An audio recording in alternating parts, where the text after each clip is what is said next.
Existe uma canção em cada um de nós, foi Deus quem escreveu.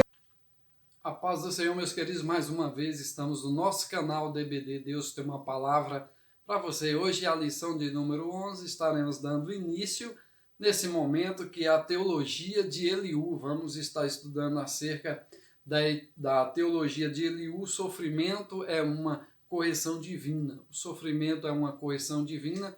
Então vamos estar aprendendo acerca dessa lição. O textuário fica lá em Jó capítulo 36, verso 15, que diz assim: ao aflito livra da sua aflição e na opressão se revela aos seus ouvidos. Então, interessante, estaremos estudando acerca dessa lição. Ela será ensinada bem no Dia Nacional de Missões. Então, um Dia Nacional de Missões, onde se é comemorado, é o Dia Nacional de Missões. Louvado seja o nome do Senhor. Nossa lição fala acerca de o sofrimento como uma forma de revelar a Deus. Nós vamos estar estudando acerca desse primeiro tópico, o sofrimento como uma forma de revelar a Deus. Primeiro, Deus é soberano. 2, o orgulho do homem priva de ouvir Deus. E terceiro, o mistério da redenção. Interessante, Deus é soberano. Então, para o jovem amigo do patriarca, este não leva em conta a majestade divina que distingue o Criador de suas criaturas.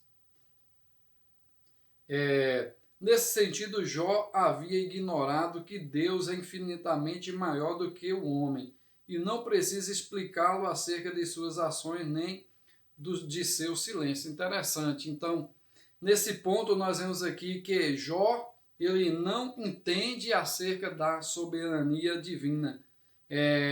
Deus não deve explicação a ninguém do que ele faz, do que ele deve fazer. Então, isso aí é inquestionável. E Jó, nesse momento, parece que Jó havia se ignorado que Deus é infinitamente maior do que o homem, que é superior ao homem. Porque nós somos o quê? Criaturas, e Deus é o Criador. Então, se nós somos criaturas, nós devemos obediência àquele que nos criou. É como o nosso Pai, é o nosso responsável, é o nosso tutor. Então, é Ele que nós devemos obediência.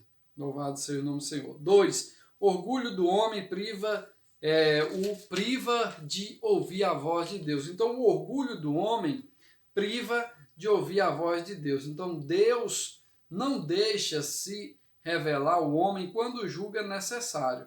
Eliú não aceita o argumento de Jó sobre o silêncio de Deus, pois ele fala que ao homem que de várias maneiras, incluindo sonhos e visões. Então, na visão de Eliú, Deus fala com o homem. É interessante que ele fala de várias maneiras. Aqui nós vemos aqui através de sonho, através de visões. Então, Eliú traz esses argumentos para Jó. Interessante. Na visão de Eliú, a revelação de Deus tem o propósito de livrar o homem da soberba que o conduziria à morte. Então, na visão de Eliú, nós vemos que a revelação de Deus tem um propósito, né? E no propósito de Eliú, que era essa visão de Eliú, que era livrar o homem da soberba que conduziria à morte. Então, ele entende que Jó é soberbo, ele entende que Jó está um alto grau de soberba e mais cedo ou mais tarde, então, pelo que ele está vivendo, Deus iria se revelar a Jó, iria se mostrar a Jó, como nós vemos aqui, que a soberba, o que o conduziria à morte. Então, a revelação de Deus tem o propósito de livrar o homem da soberba. Então, interessante. Terceiro, o mistério da redenção. Além de sonhos e visões, Eliú também destaca que Deus usa a enfermidade como um dos canais de comunicação entre Deus e os homens. Por causa dela, ele pode enviar um anjo para anunciar a Jó o seu dever, dizer o que ele deve fazer e também interceder em favor da saúde do patriarca. Dessa forma, esse mensageiro anuncia que é justo e bom a fim de recuperar o estado. Então, interessante, na visão de Eliú, ele acredita também que Deus usa, ou Deus fala através da enfermidade, ou usa a enfermidade para falar com o homem. Então, nós vemos aqui que ele até cita aqui enviar um anjo para ali falar, ou um anjo para fazer um milagre acontecer, para trazer um momento de paz para Jó, ou trazer uma ordenança, ou uma ordem para que Jó venha ali seguir. Então, isso aqui, interessante, essa visão de Eliú. Segundo, o sofrimento como meio de revelar a justiça e a soberania de Deus. Então, sofrimento como meio de revelar a justiça e a soberania de Deus.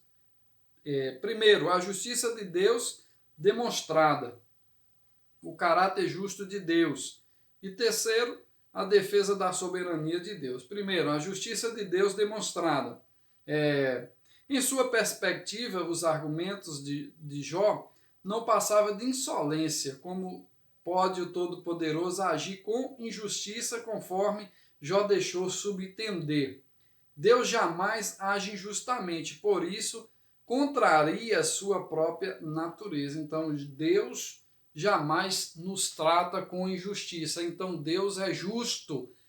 Quando nós apontamos que Deus age na vida de fulano ou de cicrano com injustiça, nós estamos ferindo até o caráter de Deus, porque Deus não é injusto, Deus é justo. Então, tudo que acontece é o que a Bíblia vai nos ensinar. Tudo que o homem planta, ele colhe. Então, muitas das vezes, o homem ou a mulher está vivendo o tempo da colheita, porque plantou aquilo lá atrás e está colhendo lá na frente. E aí, muitas das vezes, não entendemos, e aí queremos culpar Deus. Então, não podemos fazer isso, porque tudo tem um propósito, tudo tem o seu dia certo de acontecer. Justiça de Deus demonstrada. Então, o caráter justo de Deus. Para não haver dúvida, Eliú passa a descrever o caráter justo de Deus. Então, Eliú, ele vai descrever o caráter justo do Senhor. Ele vai mostrar o caráter ali do Senhor, vai trazer algumas características do caráter de Deus. Primeiro, ele age com justiça quando retribui ao homem o que ele merece. Deus não precisa prestar contas dos seus atos a ninguém, é outro. Como o provedor da vida humana, ele tem todo o poder de manter ou não a humanidade. 4. O Todo-Poderoso não faz acepção de pessoas, quer seja reis, nobres ou pobres. 5. Deus é onisciente e, como tal, conhece os passos e intenções de todos os homens, sem precisar inquiri-los em juízo. Ele é justo para punir os maus. Então, Deus, que ele apresenta algumas características de Deus, né? Algo interessante, que ele age com justiça quando retribui ao homem o que ele merece. Então, nós vemos aqui que é algo interessante o que Eliú fala acerca das características de Deus. Defesa da soberania de Deus. Será que Deus deve recompensá-lo segundo o que você quer ou não quer? Interessante. A defesa da soberania de Deus.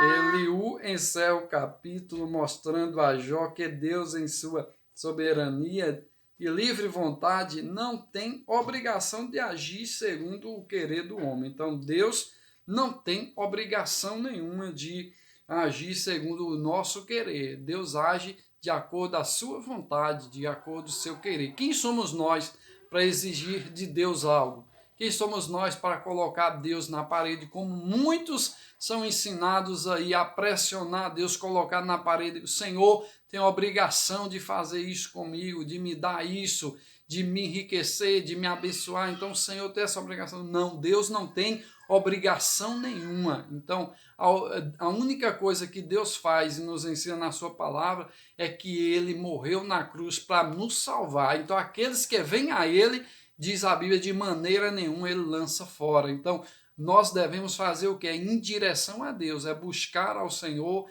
é estar na presença dele, viver para ele, conforme a Bíblia nos ensina. Defesa da soberania de Deus. Isso aqui é interessante. Então, meus queridos irmãos, terceiro ponto e último, o sofrimento como instrumento pedagógico de Deus, o caráter pedagógico do sofrimento. Então, o sofrimento tem um caráter pedagógico, nós vemos aqui, que o caráter pedagógico do sofrimento Há uma diferença entre o pensamento teológico de Eliú e de seus amigos, Elifaz, Bildade e Zofar. Há uma diferença. Aqui diz assim: acreditavam que o sofrimento de Jó era por causa de um pecado cometido por ele e sua recusa em reconhecê-lo. Eliú também crê dessa forma, mas vai além, embora compreende que durante sua provação Jó se comportou de forma pecaminosa. Eliú introduz a ideia de que o sofrimento tem um caráter pedagógico. O caráter pedagógico do sofrimento está na capacidade de nós nos fazer refletir e voltar para Deus. Dessa forma, o justo aprende com o sofrimento. Então, interessante, muitas das vezes Deus usa realmente o sofrimento na nossa vida para que nós venhamos refletir sobre realmente como nós estamos vivendo para com Deus ou como nós estamos realmente estamos vivendo de acordo com a palavra do Senhor. Interessante isso aqui. Então, muitas das vezes o sofrimento acontece para nós não nos esquecer de quem é Deus, de quem o Senhor é e o que Ele é na nossa vida, porque muitas das vezes nós esquecemos quem é Deus, esquecemos de prestar a Ele a devida adoração que Ele merece. Muitas das vezes nós estamos apegados a tantas coisas nessa terra que esquecemos do nosso dever como servos e servas do Senhor nessa terra, que é servir a Ele, adorar a Ele, fazer a sua vontade. Meus queridos, é algo interessante. Então Deus usa muitas das vezes o sofrimento para trazermos a sua presença, para trazermos para próximo dele. Interessante. Adoração ou adorando ao Deus na tormenta. Esse é o último ponto aqui do terceiro ponto. A fala de Eliú põe em destaque o argumento contraditório de Jó, que por um lado magnificava a majestade de Deus, mas por outro murmurava contra Deus. Nesse aspecto, Eliú acerta em mostrar que a adoração e a murmuração não podem coexistir, são atitudes includentes. Interessante, adorando a Deus na tormenta. Interessante, adorando a Deus na tormenta. Nesse ponto de vista aqui, Eliú acerta aqui em direção a Jó, o que ele está realmente falando. Então, que essas duas coisas não devem ser praticadas por nós, porque muitas das vezes nós passamos pela tormenta e murmuramos por causa daquilo que estamos vivendo, esquecemos de priorizar a adoração a Deus, que Ele é digno de honra e de glória, em meio a qualquer coisa que nós vivemos nessa terra, qualquer coisa que passamos, nós precisamos adorar a Ele, tributar ao Senhor honra e glória. E Jó estava aqui murmurando e adorando e murmurando, e não é isso que nós devemos fazer. Tomamos esse exemplo aqui para as nossas vidas. Então, adorar a Deus em qualquer circunstância da vida, em qualquer coisa que nós fizermos, nós devemos adorar a Deus de acordo nós estamos vivendo nessa terra. Nós precisamos tributar a Ele toda a honra e toda a glória. Então, não é só na alegria que devemos adorar a Deus, mas também nos momentos difíceis, nos momentos de dificuldades, nos momentos tristes, devemos tributar a Ele toda a honra e a glória que Ele é devido. Louvado seja o nome do Senhor. Fique na paz e até a próxima, em nome de Jesus. Foi mais uma lição na nossa escola bíblica dominical, lição de número 11, que aqui fala acerca da teologia de Eliú. O sofrimento é uma correção divina, algo interessante. Então, que Deus em Cristo vos abençoe. Fique na paz e até a próxima, em nome de Jesus.